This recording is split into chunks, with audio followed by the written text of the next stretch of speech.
지금 문재인 정부에 대한 국정 지지율이 계속 떨어지고 있잖아요. 그런 시기에 개각을 한다는 것은 국정을 대쇄신하고 정책을 전환하는 느낌들을 국민들한테 줘야 된다는 거죠.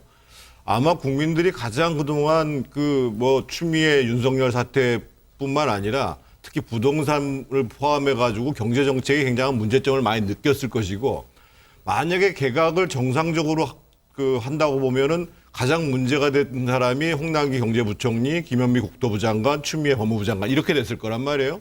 근데 이제 사실은 홍남기 경제부총리 같은 경우에는 뭐 전혀 뭔가 책임지는 모습들을 보여주지 않을 뿐만 아니라 결국은 핵심에 있어서는 추미애 법무부 장관은 그대로 두고 있는 거예요. 예를 들면 전해철 지금 이제 행안부 장관 후보자를 법무부 장관으로 보내면 되잖아요. 법률 전문가이기도 하고. 특히나 예를 들면 김현미 장관의 경질은 불가피한 건데, 지금 이제 변창흠 후보자 같은 경우에는 어떤 문제가 있냐면요. 이분이 박원순 시장 있을 때 SH공사의 사장을 하면서 이분이 주로 주장했던 게 뭐냐면 공급 측면에 있어서 도시 재생을 많이 얘기를 했어요. 도시 재생을 하게 되면 실제로 주택 공급이 안 됩니다.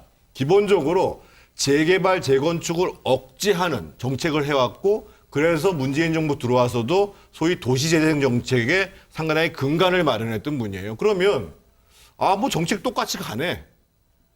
그래서 25번째 부동산 대책으로 김현미 장관을 경질하고 변창흠 장관 후보자를 내정했는데 아무런 의미가 없다는 거예요. 그럼 부동산 시장에서는 계속 이대로 가는가 보다.